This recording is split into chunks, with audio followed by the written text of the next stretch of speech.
7:45. En medios de comunicación llamó muchísimo la atención la multa que se cursó al dueño del diario Estrategia, Víctor Manuel Ojeda, por su rol en el caso Schwager. Esto pasó el año 2005. La Superintendencia de Seguros y Valores considera que el diario está divulgando información tendenciosa al mercado. La justicia ratificó esta multa, que es inédita, y nos llamó muchísimo la atención que en ese momento saliera a opinar Alejandro Ferreiro, quien era superintendente de Valores y Seguros el año 2005 y quien, a propósito de esta ratificación de la multa de la justicia, que es una cuestión, reiteramos, inédita, él dice: esto se tiene que saber, ojalá que esto se divulgue. Así que le vamos a preguntar por qué le parece que este caso es tan importante al ex superintendente. ¿Cómo está, Alejandro Ferreiro? Buenas tardes. Muy bien, buenas tardes, Paula.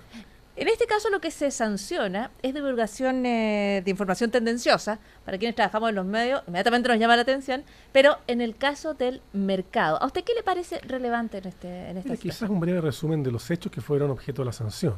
En el año 2005 se publica en el diario La Estrategia una supuesta entrevista al gerente general de Schwager, en que decía que la acción iba a valer 100 pesos en pocos meses más. En ese momento la acción valía menos de 10 pesos. A consecuencia de esa noticia, aumenta el valor de la acción, mucha gente sale a comprar lo que el diario decía que iba a valer 100 pesos, y nosotros investigamos y nos damos cuenta, entre otras cosas, que el director del diario había comprado acciones pocos días antes de dar a conocer la noticia y las había vendido pocos días después de dar a conocer la noticia, haciendo una importante ganancia. Se investiga al periodista, se busca la grabación para ver si efectivamente el gerente había dicho eso, y la grabación no existe. El gerente da explicaciones ambiguas, y aparentemente esa declaración de que la acción iba a valer 100 pesos no surgió, no queda acreditado que surgió del gerente. Esto se sanciona y durante 9 años se litiga en los tribunales y finalmente se confirma esta sanción. ¿Qué es lo grave? Lo grave es que uno espera noticias económicas objetivas en los medios de comunicación y no espera que los medios de comunicación sean utilizados, menos por sus directores, para efectos de obtener beneficios y mal informar al mercado en una materia que es tan sensible como esta. Entonces, lo primero es bueno que sepamos que estas cosas nos ocurrieron, es bueno que sepamos quienes incurrieron en estas malas prácticas, y es bueno que haya una cierta sanción social y no solamente la aplicada por la superintendencia respecto a los medios que han desatendido su deber de informar objetivamente y han preferido usarse para efectos de beneficiar a sus dueños. Es una primera cuestión. Lo otro es que este es un tema que, si bien tiene en el caso Ojeda una expresión extrema, puede darse de otra manera. Incluso de buena fe, el periodista puede creer que lo que está difundiendo es una información real, pero en la práctica que tenemos en el periodismo, tenemos en Chile, en muchas partes, de reservar la fuente, uno suele informar diciendo: mire, fuentes de la empresa han dicho qué.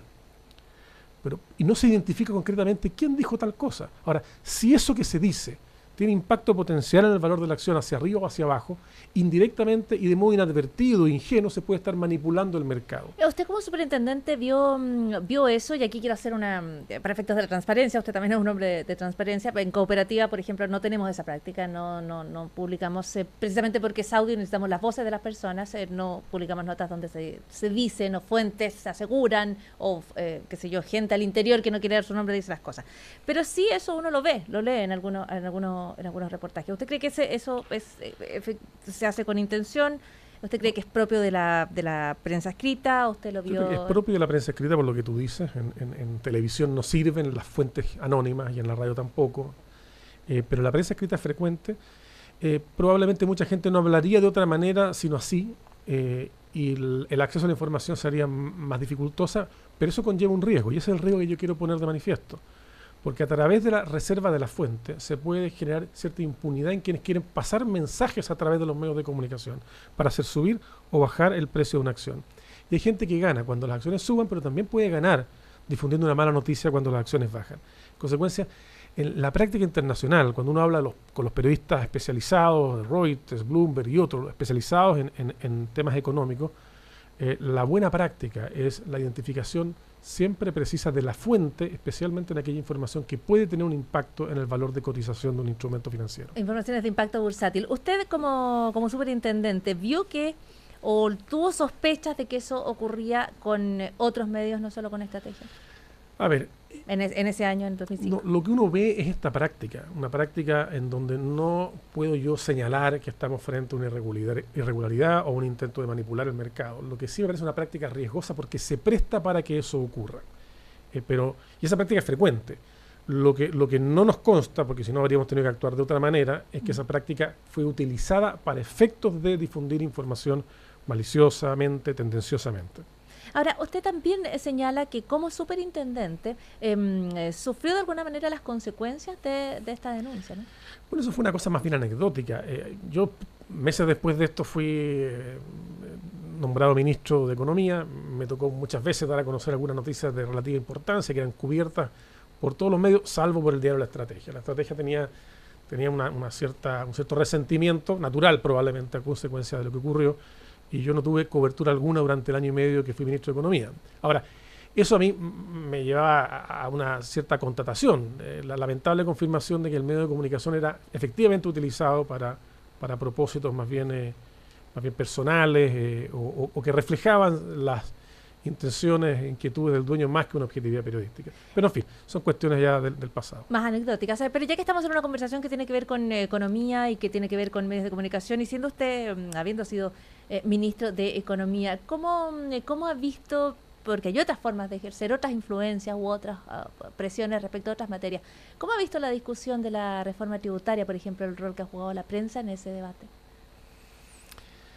A ver, me descoloco un poco tu pregunta, tendría que pensarlo un poco más. Yo creo que este es un debate muy útil y creo que ha surgido mucha información y mucha opinión.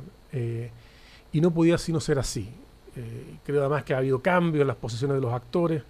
En general creo que los chilenos hemos tenido bastante información respecto de esto. Ahora, efectivamente, en los medios de comunicación se plasman intereses y por tanto lo importante no es tanto pedirle a cada medio de comunicación que sea objetivo, sino que tengamos una sociedad en que la suma de los medios generen un cuadro completo de información. Es lo que usted cree. Brevemente, pero cree que los medios han sido útiles en ese afán de que entendamos bien la reforma, comprendamos. Yo creo que la reforma es muy compleja, la reforma es muy compleja. Son cientos de páginas de un proyecto complejo y por tanto va a ser difícil entenderlo a cabalidad.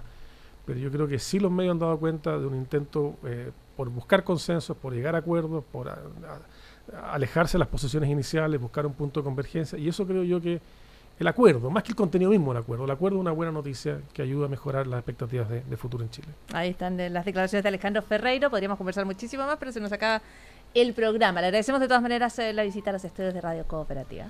Muchas gracias, Pablo. Muy buenas tardes.